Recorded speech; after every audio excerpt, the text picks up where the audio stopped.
Esto es Intenciando. Soy Sergio Dávila y vamos a platicar sobre educación.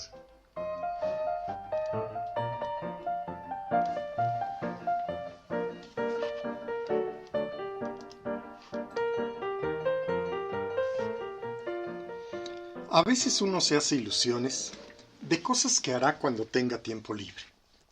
Quizás cuando lleguen las vacaciones o la jubilación. En mi caso, retomar algunas de las cosas que me gustaban de adolescente, como el modelismo, los juegos de mesa, armar rompecabezas o las películas de James Bond. Es por ello que ante un respiro temporal de actividad laboral, me propuse hacer un maratón de las 25 películas del Agente 007. Adquirí una colección de estas y con ella en mano me planteé el dilema de en qué orden verlas. Y es que, ante la temporalidad del personaje, hay múltiples sugerencias para hacerlo. Yo me decidí por mi propia ruta, ver las películas alternando cada uno de los actores que le han dado vida al personaje. Inicié con Agente 007 contra el Dr. No, de 1962 con Sean Connery.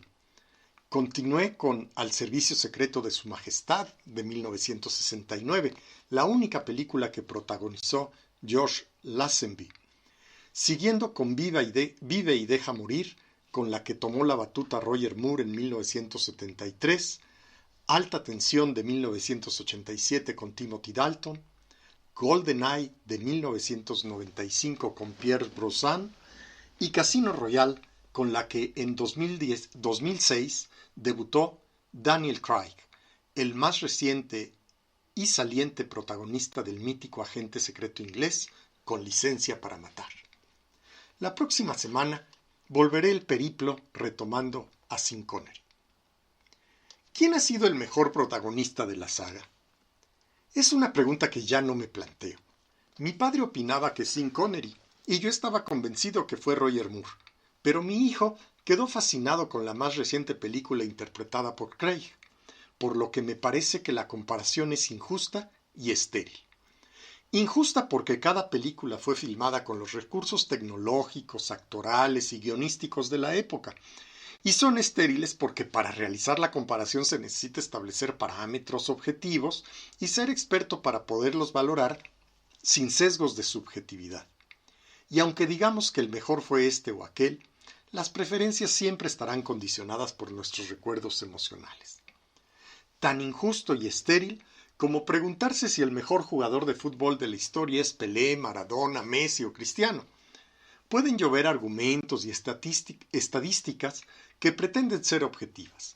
Pero para quienes estuvieron en el Estadio Azteca presenciando la comunión de Pelé con el público mexicano, o para quienes se maravillaron con el gol del siglo que anotó Maradona en 1986 después de eludir a 5 jugadores ingleses, no hay lugar para ninguna discusión.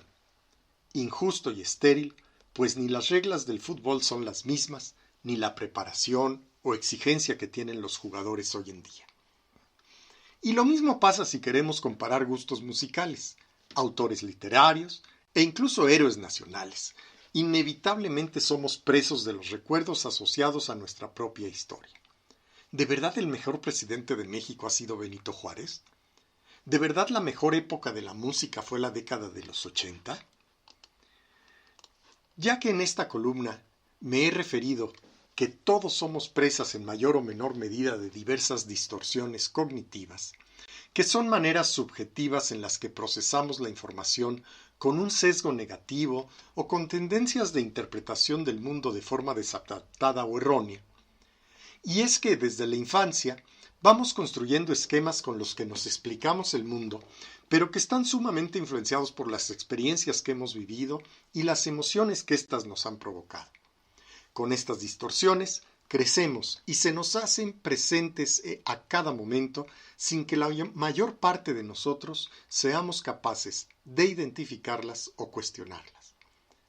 El pensamiento polarizado, la sobregeneralización, la visión catastrófica, la negación, la personalización, son algunas de ellas, a las que me atreveré a añadir una más, la de mis tiempos fueron mejores. Todos la padecemos en mayor o menor manera, pero esta semana tuvimos un ejemplo que ha hecho explotar las redes sociales. Y es que el presidente de México, Andrés Manuel López Obrador, desde el foro de televisión que montó en el Palacio Nacional, afirmó el pasado jueves que la Universidad Nacional Autónoma de México se volvió individualista, defensora de proyectos neoliberales y que perdió su esencia de formación de cuadros profesionales para servir al pueblo. Como era de esperarse, o como quizás así se lo propuso, las respuestas se han multiplicado en contra y a favor de estas declaraciones. Desde quienes le dan la razón aduciendo a la arrogancia intelectual con la que se conducen muchos de sus docentes e investigadores, o los altos salarios que perciben, o desde el otro extremo quienes la pretenden defender con argumentos que les parecen incuestionables, como su propio paso por dicha universidad, lo que a sus ojos la convierte en benemérita e impoluta. O con ataques ad hominem, al recordar el tiempo que el presidente tardó en obtener su título profesional, exhibiendo incluso la imagen de un presunto y mediocre cárdex académico plagado de exámenes extraordinarios. ¿Es la UNAM de hoy mejor que la de la década de los 70? Me parece que una vez más estamos ante una falsa disyuntiva cuya respuesta estará invariablemente mediada por la distorsión cognitiva del mis tiempos fueron mejores. Los retos de una universidad hoy no son los mismos que hace 50 años. Ni el conocimiento científico, ni los reglamentos académicos, ni las expectativas de los estudiantes. La discusión, por tanto, no debería voltear para el pasado con la finalidad de compararlo con el presente, sino mirar al futuro, con la intención de visionar el país que queremos construir y empeñarnos por disputarlo desde las aulas y la investigación. Mientras el resto del mundo está definiendo las características de la educación para el año 2030, aprendiendo del pasado, valorando los aciertos del presente y acordando los desafíos que implica el currículum, la formación de competencias profesionales y genéricas, y los mecanismos de evaluación que permitirán asegurar su pertinencia. Mientras el resto del mundo coincide en que el éxito de un sistema educativo implica la colaboración entre los gobiernos y la sociedad, especialmente tomando en cuenta la participación de los docentes y los científicos, aquí nos debatimos en la injusta y estéril discusión sobre si los egresados de la UNAM de los 70 eran más valiosos que los del siglo XXI.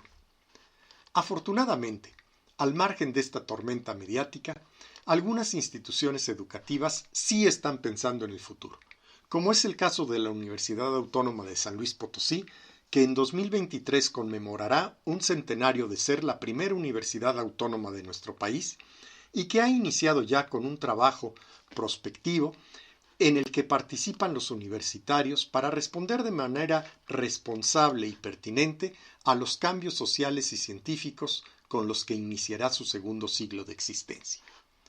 Mientras algunos discutirán si es mejor Sean Connery o Daniel Craig, a la UNAM, como a James Bond, no les queda tiempo para morir.